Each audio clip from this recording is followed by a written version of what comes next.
Hello, my friends. Hello, my life warriors, wherever you are in the world. Welcome to the Day In, Day Out podcast.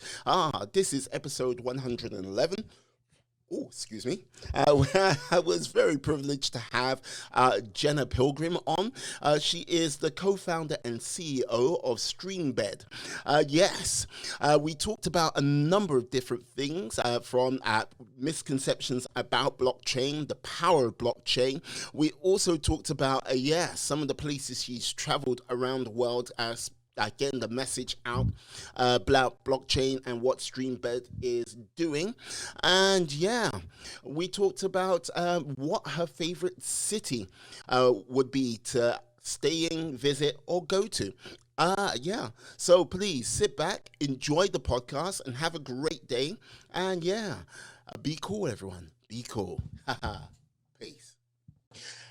Hello, my friends. Hello, my life warriors, wherever you are in the world. Welcome to the Day In, Day Out podcast. This is episode 111. All the ones. I got to say it, very happy. And you know what? Today on the podcast, I have Jenna Pilgrim. I'm trying to convince her to have a son and keep the family name of Pilgrim so it can be called Scott Pilgrim, but I'm not too sure how that's going. But she is the co-founder and CEO of Streambed. She is a blockchain nerd since 2015. And yes, she believes social media is a force for good. It can be used for a force of good. How are you today, my lady? I am great. Thank you so much for having me, Miwa. All good. I'm glad to have you here. Yeah. With regards to what you do, what is Streambed? What does it do? So Streambed is a platform that publishes to different social media platforms on the user's behalf. It's a tool. Yeah. And publishes to those platforms on your behalf, and then actually allows you to get paid by the brands that you love for sharing your analytics with them. Right. So basically, how can I say, is it kind of like Blue Notebook, but a little bit more transparent? Kind of. I haven't been able to find a product that is actually comparative to it with the same sort of business model that we have. Because we publish through the APIs of all of these different social media companies, it makes it so that we can do a couple things. We can delegate analytics to people who are involved. So if you were to publish this to YouTube and you wanted to tag me and tag maybe your sponsors for the podcast, you'd be able to basically add us as contributors or subscribers to the analytics so that you can not only see how your own content performs, but so much of content online is actually contributed to by people. And what we mean by a force of good is that if we all work together, we can hopefully create a better reputation system, a better reputation layer by bringing together all of these different profiles that we have on social media. Because I don't know about you, but I have about 90 different profiles online across social media, across banking and shopping, and all of the different things that you have to log into, all the different SaaS tools that you use. Those are all points of data that could be brought together to formulate a more cohesive identity and basically enable you to prove your existence online. Right. Okay. I think I understand now. It's basically giving a true giving you a true indication of how much social reach you might have for potential partners. And if I had a YouTube channel, say, I'll be able to go, right, this is what I've done for you on this particular episode, if you wanted.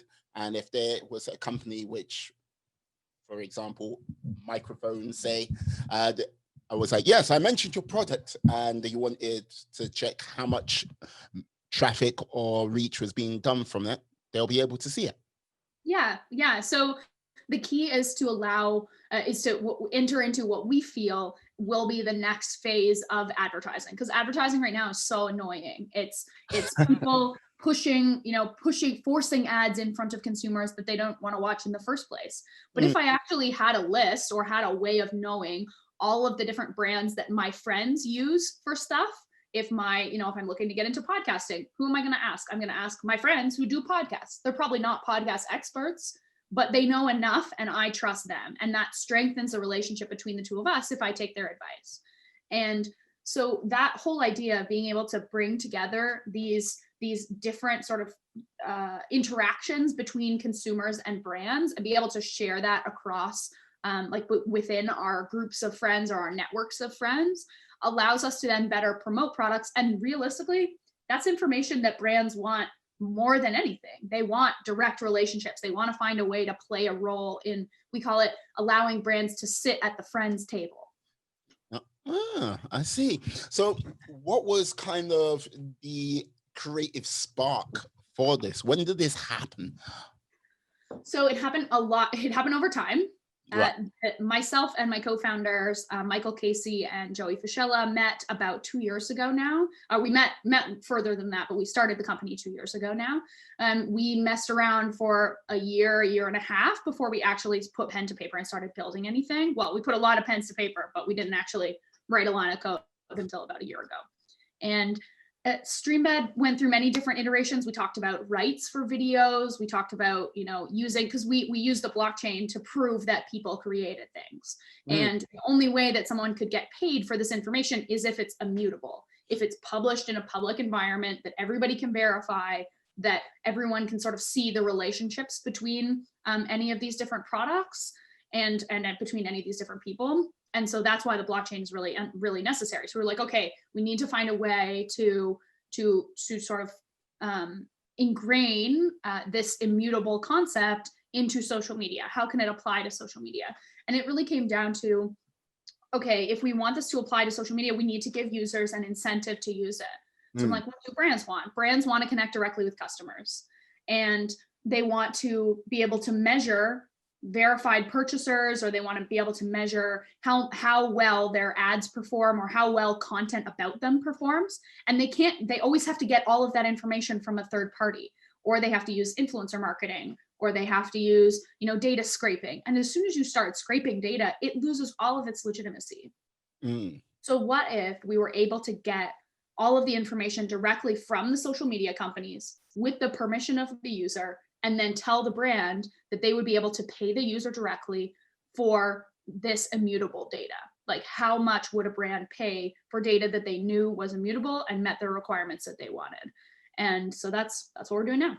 Yeah, like this is the thing. When you say blockchain, I think one of the sort of misconceptions about blockchain, the first thing what comes to everyone's mind is, one, what is a blockchain?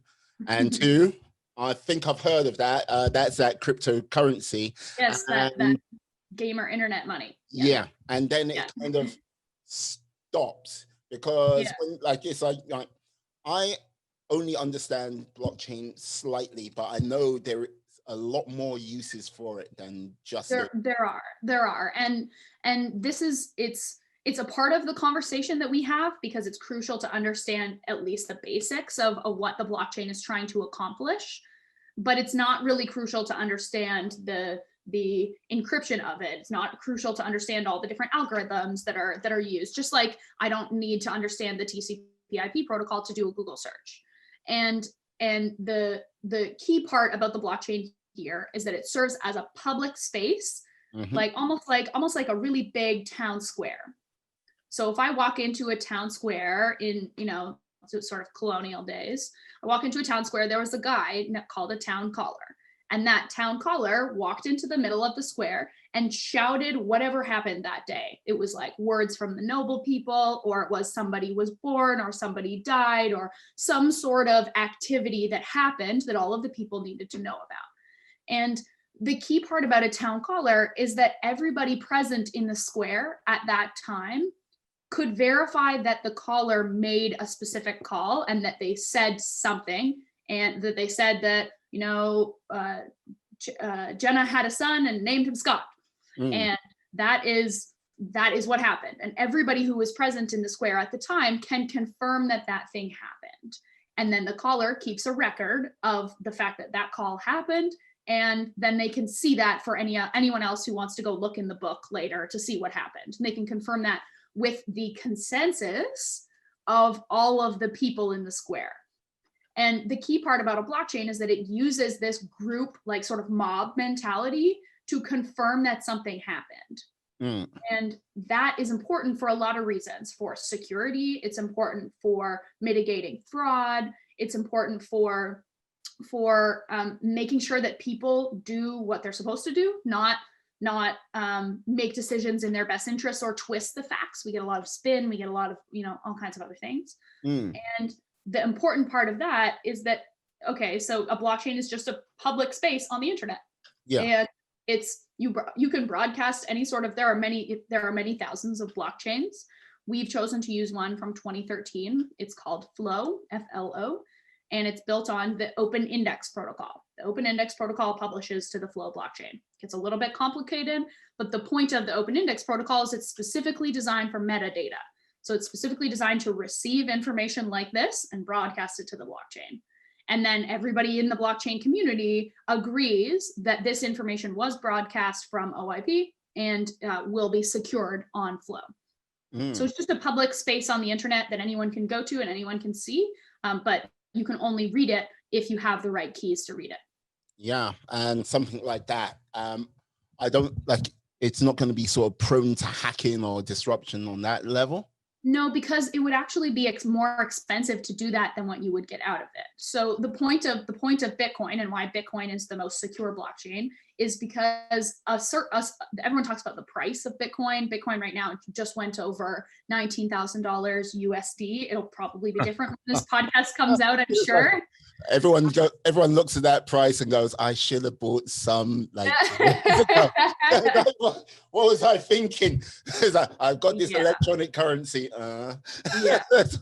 So obviously the price is the big story for most people. Yeah. But for me, the important part is that money is worth that much because there is a fixed supply. There's a fixed supply of Bitcoin that will ever be available. There will only ever be 21 million Bitcoins. And the important part of that is that all of the people in the Bitcoin network agree that transactions happen. And it's like trying to rob a store in broad daylight. It won't happen because it's like trying to rob a store in broad daylight amongst a crowd of people. It wouldn't happen because there are enough people there who are basically standing there making sure that you do the right thing. And if you don't do the right thing, then you will basically be, ousted by the community. And the biggest part is that it's too expensive. So as if you wanted to hack the Bitcoin blockchain, you would basically have to convince every person in the square to get in on it with you. And that's what we call a 51% attack. You would have to convince 51% of the people in the square to get in on this robbery with you. And then you'd probably have to pay them for that as well.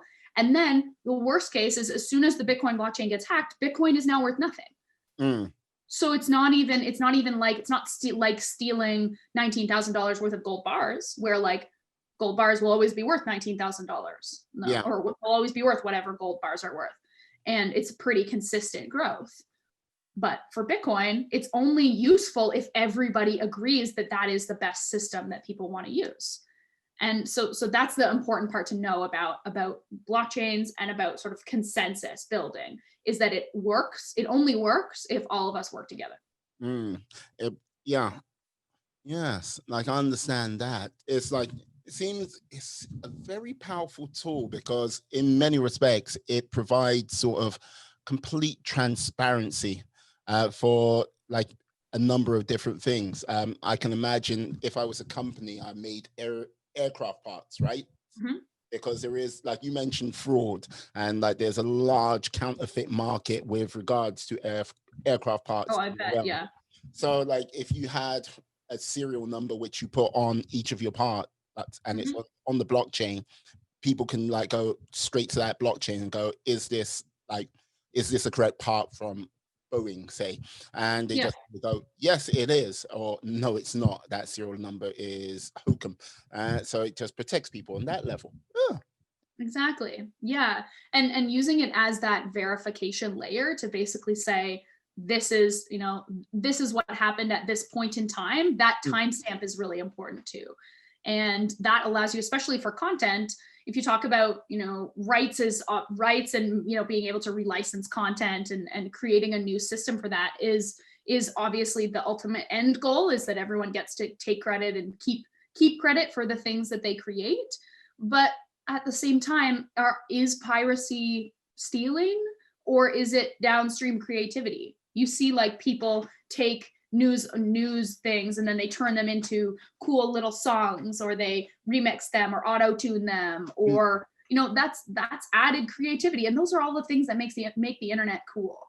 And so if it were easy to cite where the video came from, or to at least connect the videos together somehow, then more people would do it.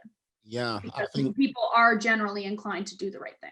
Yeah, I think the French government would love you, because like that was one of the things they were trying to do a couple of years ago, to sort of like get a license paid on everything which actually went on to any Facebook, any social media platform. Yeah. Oh. Well, it becomes a whole problem because it's so easy to steal media, right? Like and that's one of the first business models of Streambed, was about that. It was allowing people to use the blockchain to take credit for their videos. But consumers don't really want that. They're creating content at such a high rate that you see, TikTok influencers putting out 5, 10, 15 TikToks a day. And if they're doing that, and there are, hundreds of thousands, if not millions, there are millions of creators on TikTok, but yeah, if there are that many people putting out that much content, there's just the rights conversation is lost. Yeah. For them for now. Yeah, like this is the thing. I think with regards to the rights conversation, it's just it's an endless torrent, because one of the things with rights was like basically people who do video games, like they play video games and put it up online. Yeah. Technically, yeah, everyone does that. They could be copyright strikes like that if they were on YouTube and taken down. Yeah. But those are the most popular videos on YouTube. So YouTube's not going to take them down, because they're making so much ad revenue on promoting all of these people who do reaction videos. Yeah. And you're right. YouTube wouldn't want to take them down, but you got like Nintendo until maybe this year, which was like one of the guys who like thought would be on board with it were like, no, you can't play any of our games online whatsoever. And it really hurt them. Exactly. Because they just lost all kinds of people who would actively try out new games. They would do reviews of games. They would tell all of their, like the small audiences that we're building. And this actually leads into what Streambed's kind of end game is, or what one of my sort of favorite features of it is, that it incentivizes smaller, rich audiences more so than larger, shallow audiences. Right. And so that key part is that like these small influencers all are purchasers. Look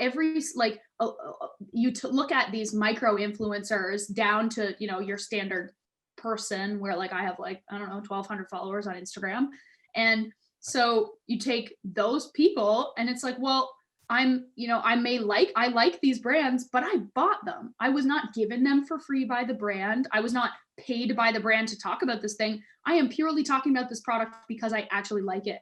And that authentic sort of testimonial nature of brands needs to be where brands end up, not big box advertising or giant influencer campaigns. Like those will never go away, but their effectiveness is dwindling. Yeah, I think with regards to Streambed and what it most probably can like bring to the table is actually get real sort of brand value for that actual creator. Because like when you think about it, you mentioned you had 1,200 like followers on Instagram. Now, if you had 600 of those followers, which like were like highly devoted to you and anything you like suggested and went, and they bought it, compared to someone who's got 20,000 and like, and like 3 or 4 or 5 people buy when they post something because they post stuff all the time. Yeah, exactly that. And the key part about rich audiences is that it helps out small businesses, because small businesses, especially ones in smaller towns, like I live in, I recently moved to the Canadian countryside. I live in a town of 100,000 people. It is great out here. I live about 90 minutes outside of Toronto. And the key part here is that there are so many awesome small businesses, but their addressable market will only ever be 100,000 people. And that's if they got every single person in my town, including the babies and the old people, to follow them on some social media platform, right? And that would never happen. And so these businesses who have been here for 10, 50, 100, 200 years they only have such a small addressable market, but the internet is designed for large markets. And so it's designed for big brands like Nike, who can sell shoes to anybody around the world, or it's designed for Amazon to ship anything to anyone at any time. But these small businesses have worked really hard to foster these rich relationships, and there's no way to quantify them. So there was a call about, they even said this, they said this holiday season, can Instagram change so you have to have 10,000 followers on Instagram to be able to do the swipe up to see whatever. For many small businesses, that's an unattainable standard. That is a standard that they will never meet. That is one that, for small businesses, they might have 5,000 if they're lucky, but if they're a small store in a small town, they're never going to be able to get that, because they just don't have the traffic to be able to get through that.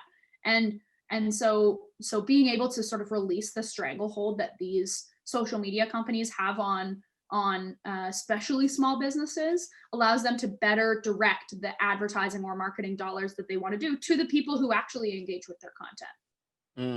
Yeah, I think with regards to what's going, especially 2020, what's gone on, everything like this, we call it the high street, basically, for shops and like that. The high street has been under immense sort of pressure with regards to what's been coming from sort of big tech, with the likes of Amazon and whoever you want to call a big seller, taking away business from that high street. Now, with 2020, with lockdowns which have gone down all around the world, companies, as you say, have to be smarter with how they can target people. And if they don't have the necessary tools, that makes it quite difficult. And I imagine that's what you're trying to do. Especially if they're closed, right? You have the part that I didn't understand and still don't understand about the lockdowns that happened in 2020 is that essential stores, so say like Costco or Walmart or any of these big grocery stores or big sort of superstores, if you will, these superstores, so in a lockdown situation, all of the stores that are non-essential have to close. So that's bookstores and electronics and plant stores, and restaurants can only go to curbside pickup. Okay, fine. But Costco can sell as many books as they want. All of the local bookstores have to close and can try to only do their stuff online, but Costco can continuously sell books because they also sell groceries. So it's the puzzling part for me is that these superstores are being adversely supported by all of our dollars just because they're easy to get, because the goods are easy to get. And the best products are not the ones that are easy to get. Yeah, no, very true. I don't honestly know what they're going, which governments are going to, how they're going to help companies and businesses come back. But there's a stranglehold, and here in the UK, the chancellor was saying, yes, this is the worst recession in 300 years. Just a small indication. Look, World War I, World War II, no effect. But we're not rebuilding our whole city, but we're rebuilding our whole economy. So what was the thing which went blockchains for you?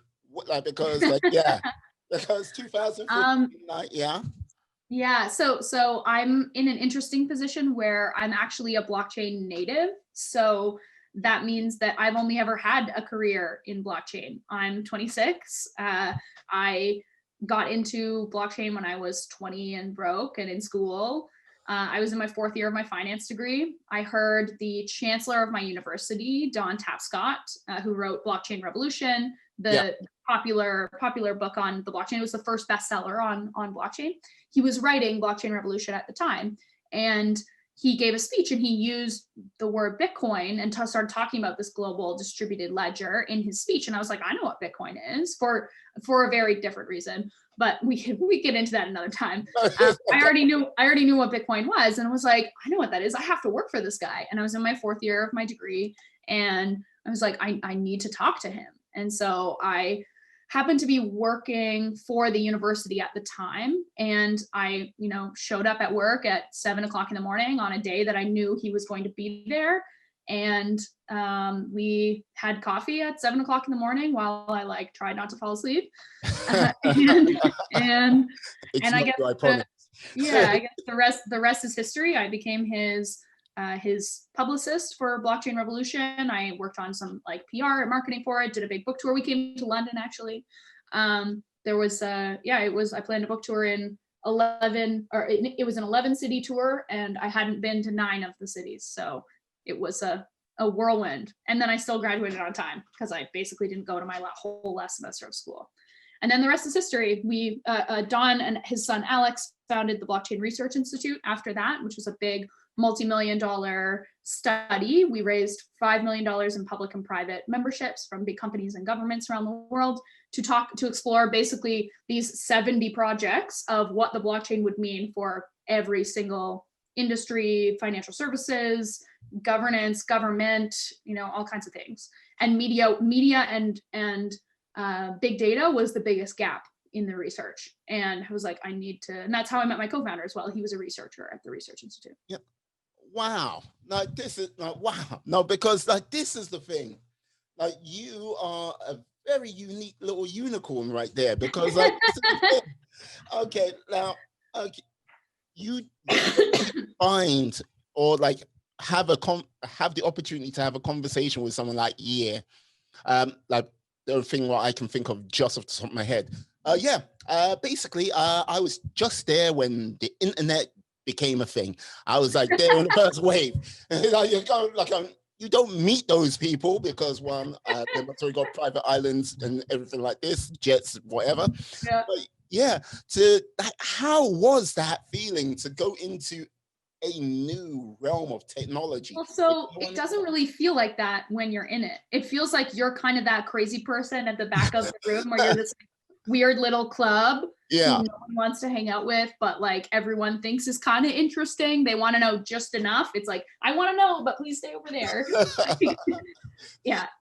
And so the executive nature of the Tapscott's work and the sort of they consulted to some of the C-suites of Fortune 50 companies about what the blockchain would mean for them. And that actually in that research, especially in trying to communicate the research to this group of people, the most interesting part for me was looking at all of the different companies that were already building software in each of these different projects. So for every project, there was about 5 or 6 companies mentioned that were doing stuff in that project. So if it was specifically about financial services and insurance, it was looking at financial services, insurance, blockchain companies. And there were probably 5 or 6, sometimes way more, in some of the more popular, financial services, investing, trading, all that stuff is very popular. So there's lots of companies in there. But the biggest thing that these big companies wanted to know was who was coming for their lunch, or who was at least coming for their side salad. So exploring that led me to connect with a lot of these different startup founders who were just like me. And that is what led me to say, I can't write about stuff anymore. I need to go build something. And that's Streambed was how Michael and I met. We created Streambed, and the rest is history, I guess. Yeah, this is the thing. I can imagine, yes, a number of companies have been caught napping at the wheel, especially with But for them, blockchain is still all hype, or it's all Bitcoin. And for a financial services company, it's okay if blockchain is all Bitcoin, because Bitcoin's a pretty good investment right now. The CIO or something, some top C-suite person at BlackRock said this week that they thought Bitcoin eventually will replace gold, Well, gold has like a multiple $1 trillion market cap. So like if that's the store of value that we're going with, then like that's pretty nuts. Yeah. So we're still in the stone ages of Bitcoin. We're not anywhere really yet. No, BlackRock saying, yeah, replace gold. Like, okay, to me that is kind of trippy, but okay, it makes some sense because there's only a certain amount of gold you have at the market at one time. 21 million, you said, of Bitcoin earlier. Of Bitcoin, yeah. But and more are released through the mining process of mining Bitcoin. But that is also diminishing as well. So every 4.5 years or so, the amount of Bitcoin that is released per block, so per set of transactions that are approved, the amount of Bitcoin that is released per block splits in half. Right. So it splits in half every 4.5 years. So that just happened in May. It's called a halving. So wait, so if there's 21 million Bitcoin out there, and like there's still like, so there's about 18 million in circulation right now. 18 million. So yeah, we're not at 21 million yet. We won't be at 21 million until about 2142. Okay. Wow. Yeah, we got some years to go. No, I was like thinking, okay, 18 million. I was like thinking, okay, is that going to happen the next 10 years? But like 2042. No. All right. Is it because 2142? 2142. Okay. Yeah. So you got some time. Okay. Yeah, I think I don't need to worry about that then. It's like, yeah, that's, oh my Lord. Is it because, like you mentioned with mining, they have to solve an equation each time to release Bitcoin? They do, yeah. Yeah. Is that because the equation is getting more and more harder as it goes? It is, yeah. Mining difficulty is going up, and it doesn't always match with price. So miners are finding it really difficult to both get, because if you want to replace a mining farm, it's like it's a server farm, right? They're mining servers. Oh, yeah. And it's just, they look like big warehouses. They're very loud and very hot. And you go into one, and it's just machines churning and churning and churning and churning. And a lot of the power that they use is actually for cooling. So there's lots of people experimenting with like immersive cooling, or lots of different, some people put their rigs outside. There's lots of them, people putting them outside in like Norway or Iceland or something. There's big mining farms in all these places. But the key part is that they all race to see who can solve the equation the fastest. And with Bitcoin, it's a winner take all scenario. So if you don't solve enough blocks, then it doesn't make sense for you to pay the electricity, the huge upfront cost to pay the electricity for the amount of Bitcoin that you get back, because then you just don't make any profits. So big miners are successful, smaller miners not so much, and that will continue to get worse as the difficulty goes up. Yeah, or if someone makes a huge capital investment of just getting a quantum computer to do it all, that's another story. Yeah, there are a couple of quantum computers, but the whole point is that computers have to work together to get it right. So there's little evidence to say that quantum computers will play a really huge role, at least in the short term. Okay. See, yeah. So there. Lesson on mining 101. Well, there you go. I've learned something new today. Yeah, I have to say, like, your background behind you. Now, let's say, yes, that. Oh, yeah. Is that going? Yeah, it looks like it's going to collapse under the weight of it. Look. Oh, no. They all have separate pins. They're not going anywhere. But yes, I see what you mean. Yeah. How many conferences have you been to? So the thing with emerging technologies is that people need to work together. And especially with the blockchain industry, it's really interesting because it's very challenging to find two companies that do the exact same thing in the exact same way and can't work together on it. There are very few competitors in the blockchain industry. You could argue that some people compete on certain lines of business that they have, but it's challenging to find two companies doing the same thing in the same way and that aren't doing anything else. And so there's a lot of conferences. There's a lot of government people that are really interested. There's like up here somewhere, this one is from the IMF. So like I went to the International Monetary Fund in Washington, D.C. because they wanted to talk about what the IMF's role is in fintech. And there's, Consensus is like the biggest blockchain conference. It's like the big trade conference of the year. there's a bunch of medals up here. I ran my first Ironman triathlon last year.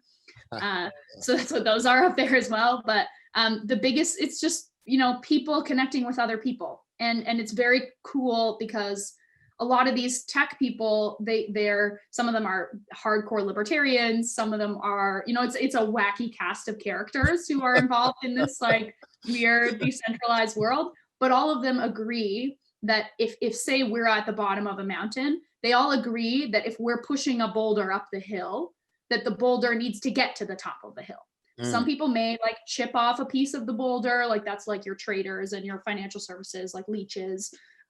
They may like chip off a piece, but everyone agrees people may use different methods to push the boulder up the hill. Some may want to use software to design a program to pull it up or push it or whatever, but they all agree that the boulder needs to get to the top of the hill.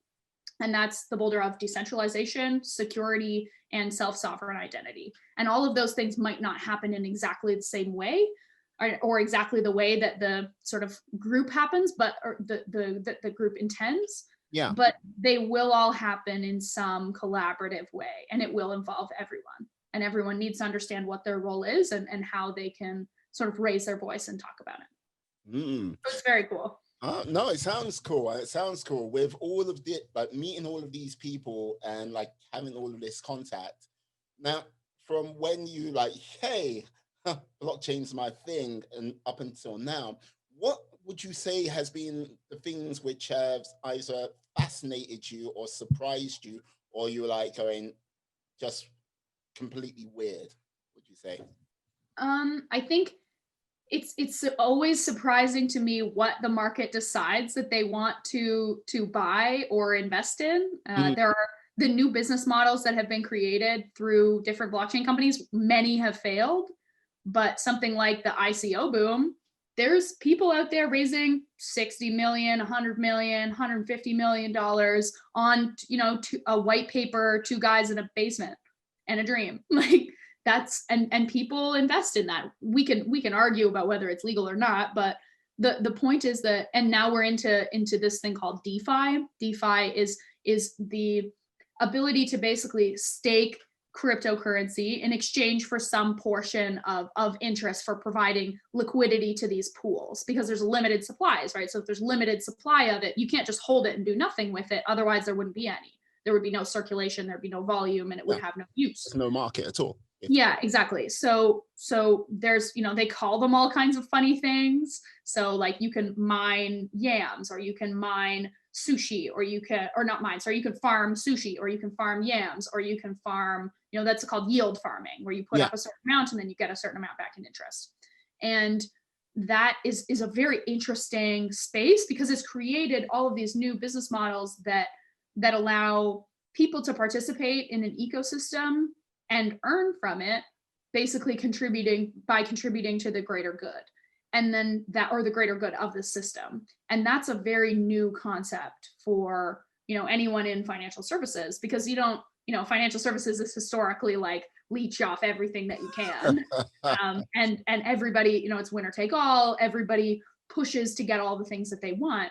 But something like this, you have to work with other people to make it actually successful. So that was really interesting. I think, no one could have seen CryptoKitties coming. That was really interesting. CryptoKitties are these digital cats that you can buy. They're called non-fungible tokens. They're like collectibles, like crypto collectibles. Okay. Wow. So like one of these digital cats, they're like pretty ugly little cats, but they're these digital cats that people buy and sell and trade and breed, and then they have like different generations of them. It's like Tamagotchi almost. Yeah. But one of these cats, because they're digital collectibles, it's a unique set of code that creates each of these attributes of these cats. And one of these CryptoKitties sold for like $160,000 US, because somebody like bred one with a really other rare one, and then like it became this whole thing. So it's very funny what actually makes it into the mainstream media. Oh my, see, that kind of blows my mind. Like, yes, I've got a Bitcoin. No, sorry, I've got a cat, a virtual cat, which now. Yeah, and you buy it with Bitcoin or with Ethereum, which is the second largest blockchain. So like you've got a blockchain cat living Yeah. out its blockchain life. Yeah, in a digital blockchain land, just like Animal Crossing. Like, yeah, like I'll show you on CryptoKitties. I was going to ask, do you have one? I do not own any CryptoKitties. I did, and then I sold them. Okay. Yeah. Ah. My whole system was getting very complicated. So this is what a CryptoKitty looks like. There are many different ones. So like, this is one, but like there's all kinds of different ones. Yeah. Yeah, like, and they all have different, like, they're either for sale or not for sale. Some of them are like rare ones, so they have like horns, or they have different attributes that you can add on. Like it's super nerdy and awesome. How do you not? Okay, how have you not got another CryptoKitty? Like, because like, yeah, no. It was interesting for a while, and now I just couldn't do it.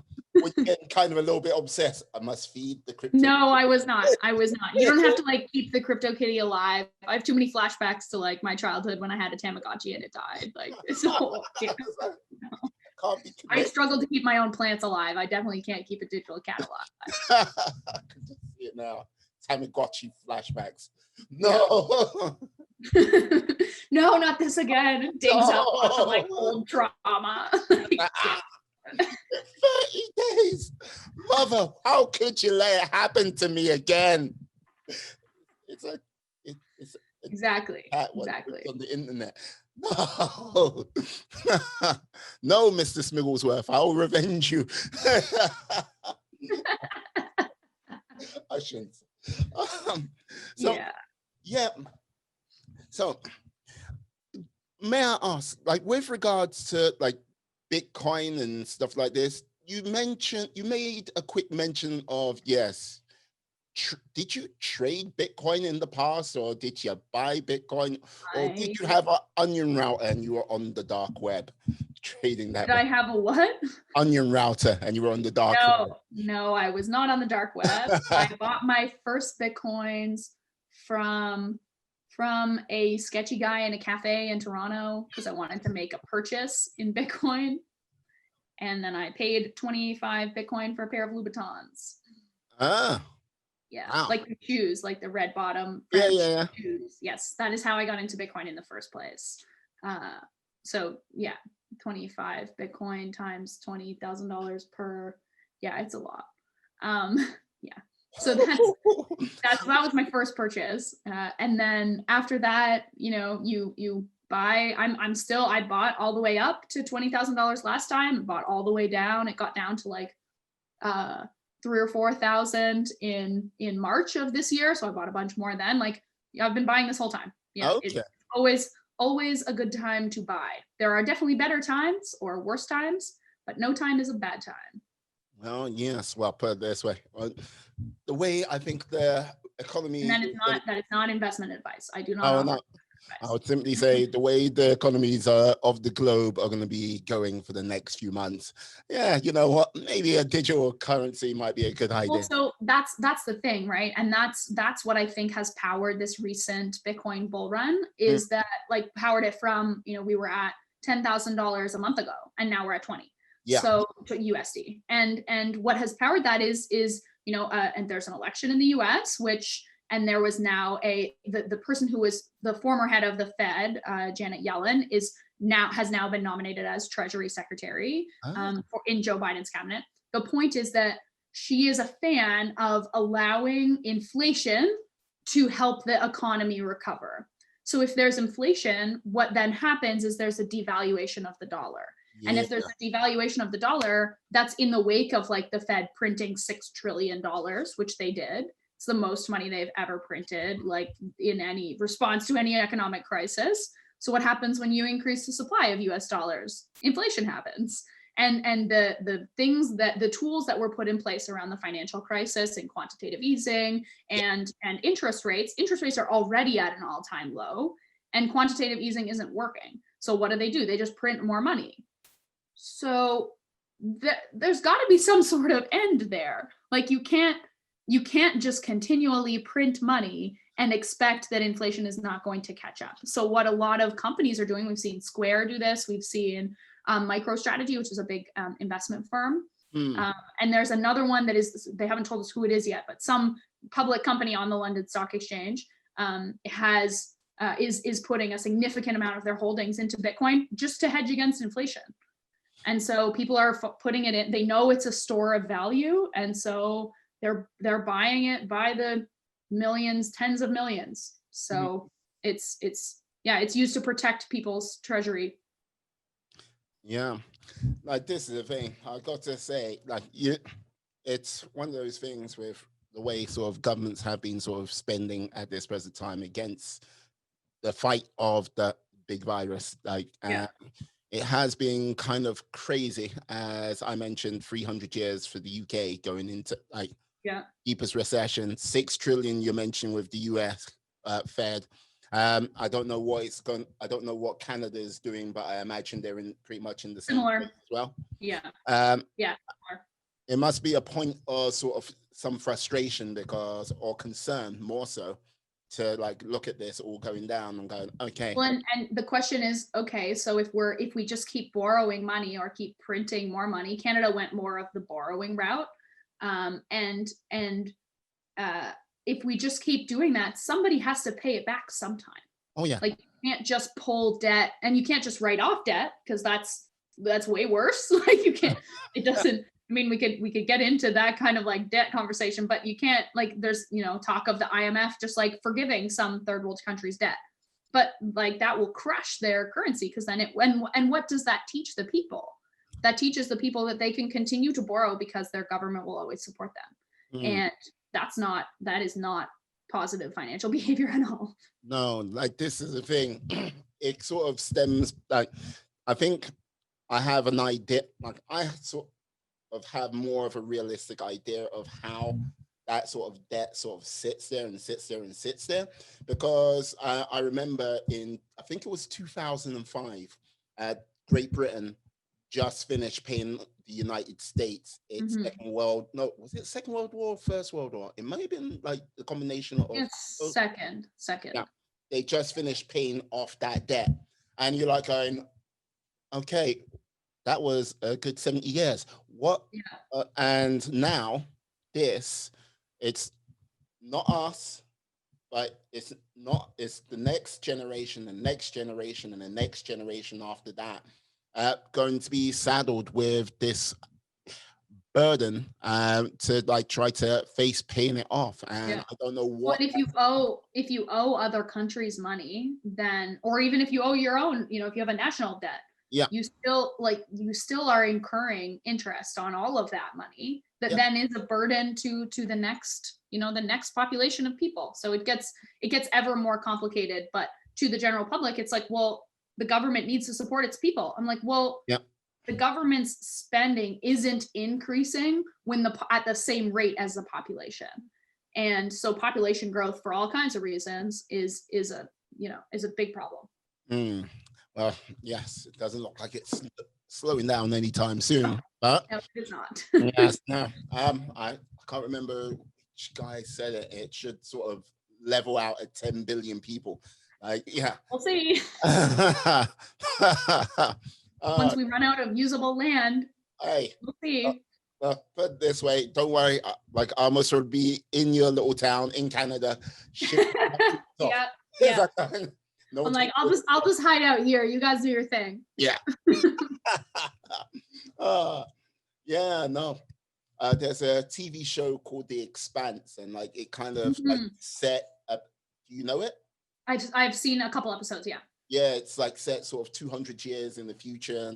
Like human race is out in space, and like some of the social economic sort of things it goes into, it's like very sort of eye-opening, and you like kind of go, this wouldn't happen, but then again, maybe. Well, I always remember when I think of ad blockers, it's like, have you seen there's a show called Altered Carbon? Yes.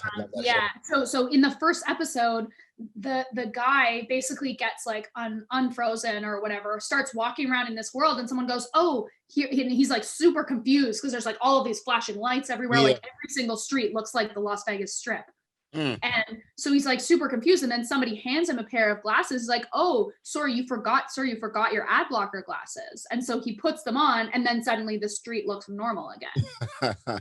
So like that imagery of ad blockers being the solution to all of this, like that is advertising gone wrong. And like even just that imagery of like of that concept of where we could go if advertising continues down the route that it's going right now is like scary. That's to say nothing of Black Mirror. I am an ever optimist, and I can't watch the show. I can't do it. I watched the first couple episodes and was like, this will make me a pessimist. Oh no, this will make me a pessimist. I'm not doing it, and so I turned it off. Yeah, no, like this is the thing. Like I watched the first ever episode of Black Mirror. I put it on Netflix, watched it, and then I was just like, no, I can actually go back to the show for a good 18 months. I was just like, no. Still no. I was like, no. And then like I started watching them from the latest series on Netflix, which were more gentle. So I watched it backwards that way. And then then I got into the original series, and I was like, oh my God.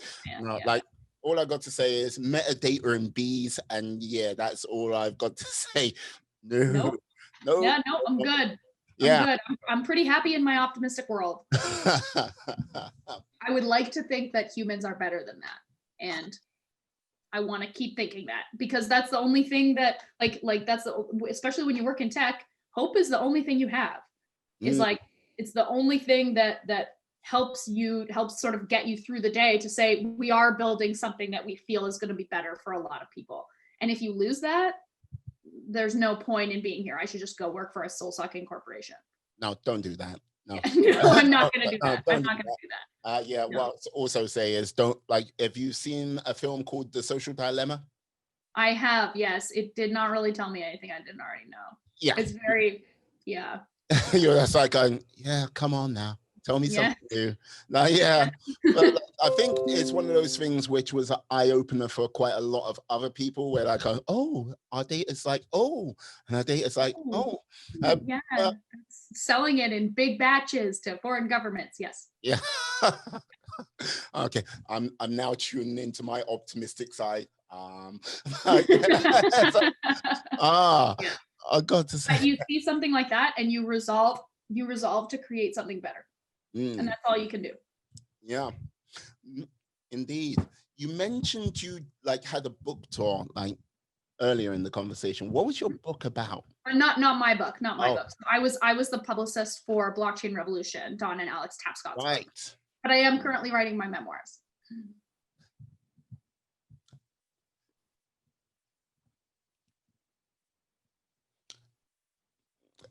You're 26. Yeah. You're writing your memoirs. I'm like 20,000 words in, and I don't want to forget anything. Okay. Like, so, okay. Like this sounds like it's like kind of like a glorified diary. Oh, right. No worries. 26. Kind of. I started it the day that it's called 6,000 days. And I'm on like day 800 and something. I started it the day that I started the company. Wow. The day that I resolved to quit my job and start the company and become an entrepreneur and whatever else. So it just goes through like all of the stages of like self-doubt and like confusion about starting this company, and like I have no idea what's going on, but it's gonna be fine. Like yeah. So it's I mean, I read back in some of the I hadn't read it back at all until about last month, when I sent it to my co-founder, because he heard that I was writing this as well, and he's like, can I read it? And I'm like, I mean, you can if you want. It's like really dramatic, because I'm really dramatic. I was like, you can read it if you want. But then I realized that I may have written about him without remembering that so I was like, shit, like I have to go back and I have to go back and read this. So I went back and read it and was like, I don't know this person who wrote this. It was pretty good. Like this is the thing. Okay, when you write a book like that, basically, or like your biography, everything you've gone through and everything like this, like what was some of the key things what sort of really leapt out at you? I think the descriptions of specific moments that that like there was one really hilarious story that will definitely end up in whenever I publish this book, which will be probably 10 years from now. There was one hilarious instance where I had quit my job, was taking on, I took on another sort of partnership and product focused role at another blockchain startup in the meantime, because you can't pay yourself with a company that has no money. So so that whole stage of like going through, trying to raise financing for a company and then failing and then changing a bunch of things and then going back to the same investors, trying again and failing again. And there was one specific instance where I had just come off I traveled 180 days last year. And so like it was like written in airports and like on napkins, and I had like a little book that I like scrawled stuff in. And there was one specific instance where I had come back from 3 months of being away. Every once in a while, I would like come back. It would be in either like New York or San Francisco or Miami or London or Amsterdam or wherever. And I had a condo in Toronto, and I came back after like the fall.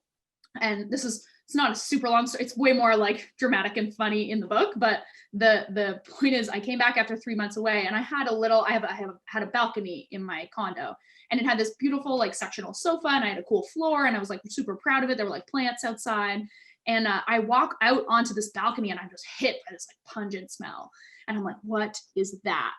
And so I look at the whole nest of pigeons had made their nest inside, like underneath my cushions, and were like dead there. There was like 4 or 5 of them. And I'm like, I have never wanted a husband so badly in my life. Like, good God. It was awful. It was awful. And so I walk out, I smell the smell, I see it, and I just start crying. I'm like stressed out because I've been traveling all around, like meeting with all these investors, whatever else. Like, it was the worst. It was the worst thing ever. And so I took a garbage bag, like cleaned it all up. It was fine. And it was still like pouring rain. Of course it was pouring rain. So I'm like, I'm still, my bags are all still packed.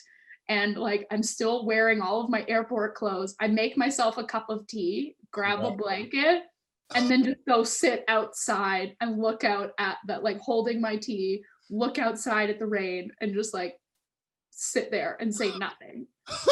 Like, at least I'm warm and this tea is hot, and that's it. Like all I've got to say, like that sounds like you know what that sounds like? If someone went, hey, I'll give, like, if you give me $1,000, you got to give me a hug for a hug. Yeah. Like, here's 2. Please. Yeah, exactly that. And take away pigeons as well. It's like, I remember calling my dad about like, he lived 90 minutes outside of Toronto. Yeah. And so I called him and was like, Dad, you need to come right away. There's a dead pigeon on my balcony. I can't do anything about it. Like, you need to go. And he's like, just get a garbage bag. Maybe deal with it tomorrow. Like, you're gonna be fine. Yeah. So there you go. There's a funny anecdote that's gonna end up in my book. Hey, look, you know what? After 180 days of traveling, coming back to that, you know what I mean? I really wish that could have been better for you, but you know. That's life.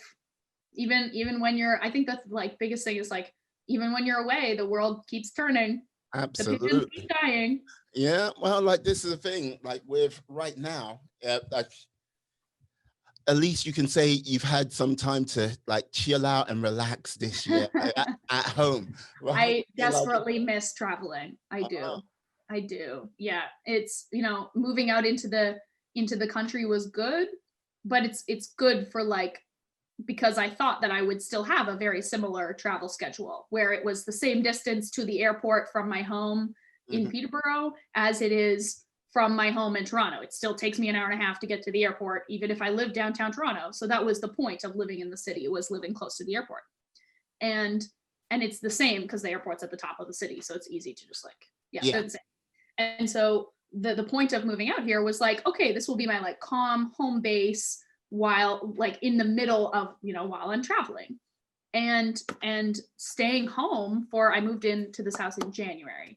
And so so staying home through this whole pandemic don't get me wrong, has been amazing to have this much space to like, think and read and write and all the rest of it. But it is still I'm still far away from a lot of people who are like me.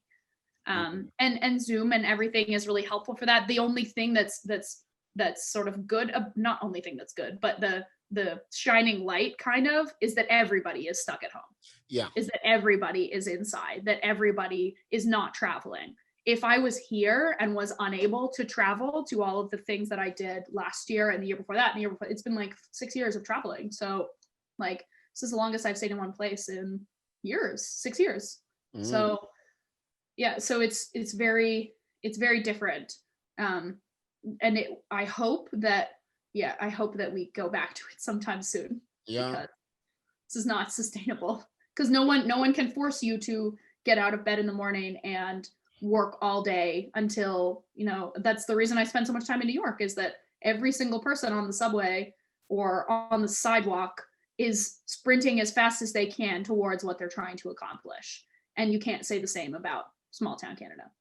Well, yeah, like this is the thing. Look, with your triathlon like medals at the side, look, that means you've got to have a certain amount of drive. Look, just starting a business by yourself, well, with your co-founder, just getting the business started on a scale where you want it to be, that takes a lot of drive and effort.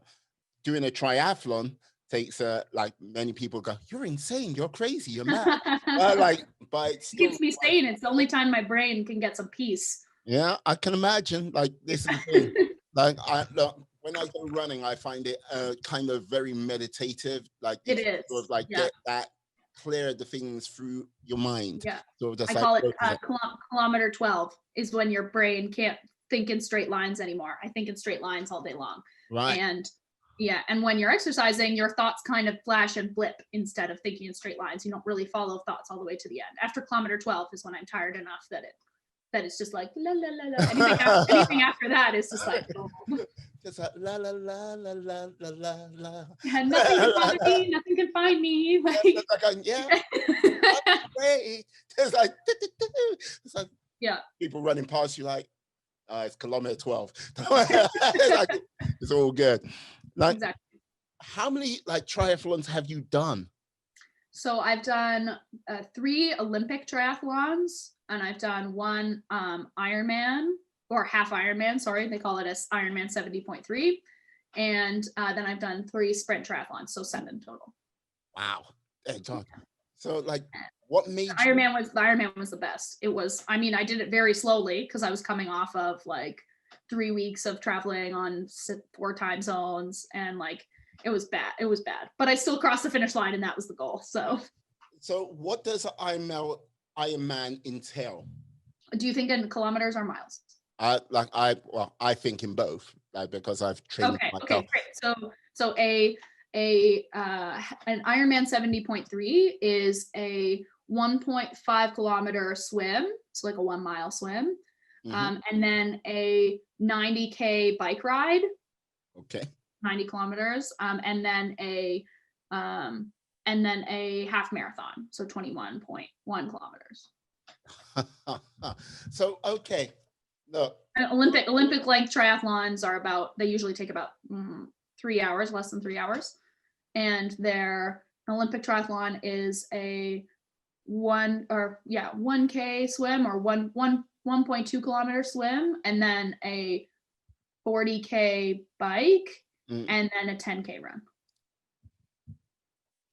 Do you have a blog where you write down your sort of training schedule? Because look, 100. I don't have a training schedule. I don't have a training schedule. Whenever I can is when I exercise. Whenever you can, because look, distance is okay. Look, let me say bonkers.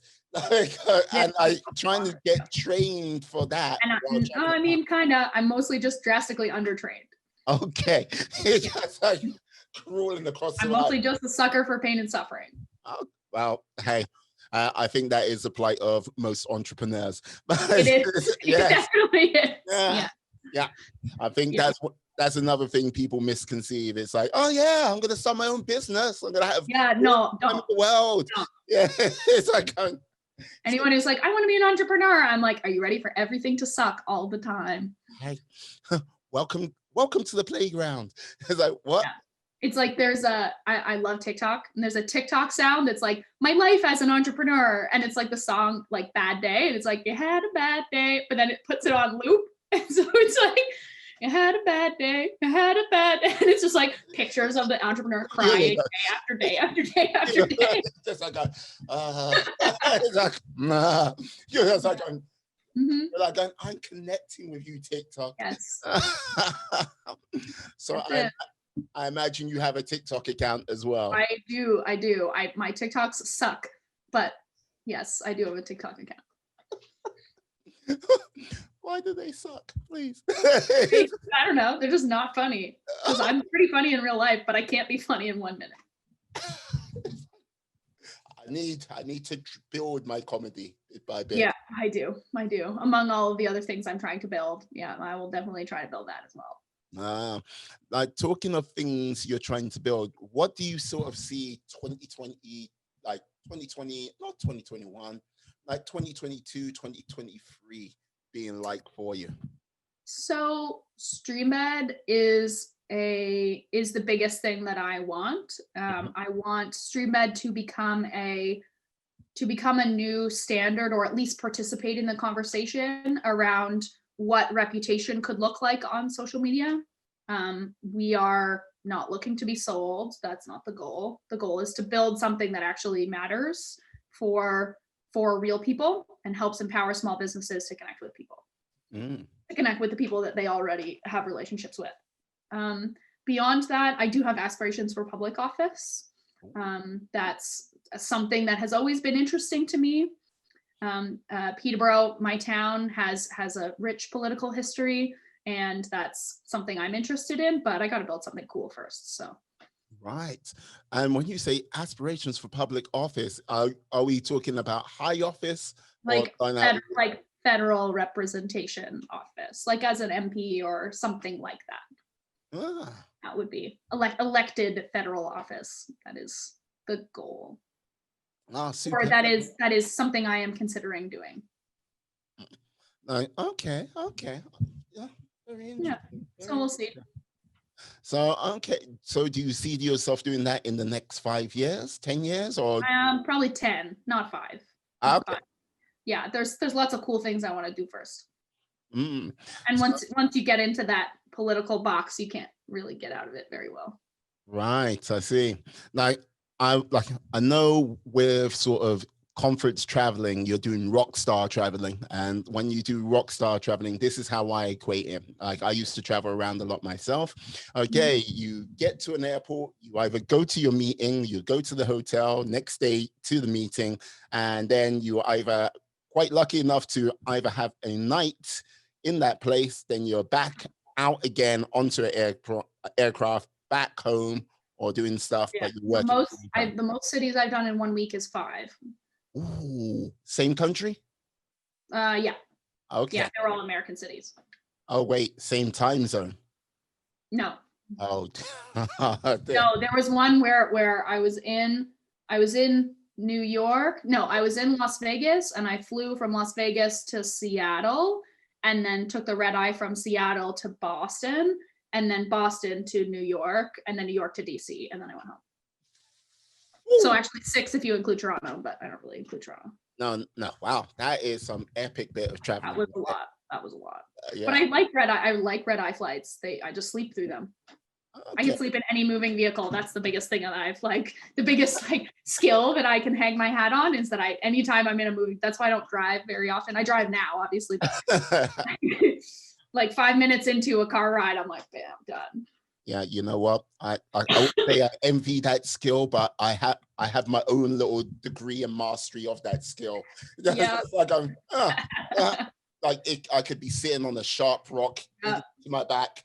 If it's plane, train, whatever. Brilliant. Oh, you throw me through a loop. So let me say this. Okay. Apart from doing traveling for business and everything like this, which you love doing, if you could go to one place tomorrow, where would you go? Singapore. Okay, why Singapore? Singapore is my favorite city in the entire world. If it wasn't so far away, it's like I'd have to from here to get to Singapore, you have to fly to New York and then take a like 19 and a half hour flight to Singapore. That's the only way to get it without like a big long stopover. If it wasn't so far away, I would probably live there. Singapore is such a well put together, clean, beautiful city with so much rich culture and like rich history that it's fascinating to me. It's my favorite place. The food there is unbelievable. It's like the only place that they give Michelin stars to food vendors. Wow. So it's amazing. You go to these big food centers and they have these little stands of all of these like little old ladies who have been making the exact same dumpling for their whole life. And their mother taught them and their mother taught them to them. Like it's this whole, it's unbelievable. The food there is unbelievable. I am not a self-proclaimed foodie at all, but it's just a magical place. You know what? I'm loving the joy what comes to your face when you're like Singapore. I was like, okay. Singapore or Amsterdam. My family is Dutch, so I spent a couple months in Amsterdam a couple years ago, and it's again another magical city. They very much understand work-life balance there to a fault. In other words, it's caused you a little bit of grief when you needed to pretty fun place. Pretty fun place. I say, like, yes, the one thing about Holland I do love, and like this is when I was like working selling maritime communications equipment. If you travel in Holland for more than 40 minutes, you've gone a very long way in Holland. Yeah, exactly. It's like, I've been on this train for 40 minutes. Really? Why? That's normal. Why? What, are you moving? Yeah. But I got to say it. Trains show up 5 minutes beforehand and they leave exactly on that. They leave exactly on time. Yes. Yeah, that kind of, like, you got to understand, being someone from the UK, that kind of blows your mind. Like, first of all, someone from Canada, that blows my mind too. They arrive and then 10 minutes later they leave. Yeah. So it's like on time is never on time. No. No. I've got to reveal, I've been hiding it all this time, that I am a being of supreme cosmic power. And yes, I am. Apart from the small itty bitty in space, but yes, I am. I can grant you one wish. And hey, before you even get started, you can't wish for more wishes. You can't write down a list out on a piece of paper going, I wish all my wishes on this piece of paper could come true. And you can't do world peace as well because everyone wants to do world peace. No. If I can grant you one wish, what would that one wish be? I wish that everyone would be given credit where credit is due for the things that they do. Okay. Yes. Very interesting. Very interesting. Okay. And I don't know tangibly how that would actually work, but that's my dream. That's my wish. No problem. I'll get working on that right away. Okay. No problems. Can you tell the lovely people out there how they can get hold of you? Yeah, so you can send us an email at info@streambedmedia.com. We respond to all our DMs on all the social media platforms, so you can find us at the Streambed. And then I actually want to give you guys advanced access to our app. We are in beta right now. So we are looking for interesting people who want to test out our app and tell us what they think of it and try not to break it. Actually, we do want them to break it so they can tell us what the holes are. And so you can access it for yourself at streambedmedia.com/friends. And then, check it out. Send us an email. Let us know what you think of it. And we'd love to hear from all your listeners. Yes. Excellent. Yes. What I'll also do, I'll put those links down in the description. So yes, you can find young Jenna here. Yes, Miss Pilgrim. That's what I'm going to call her from now on. Yes.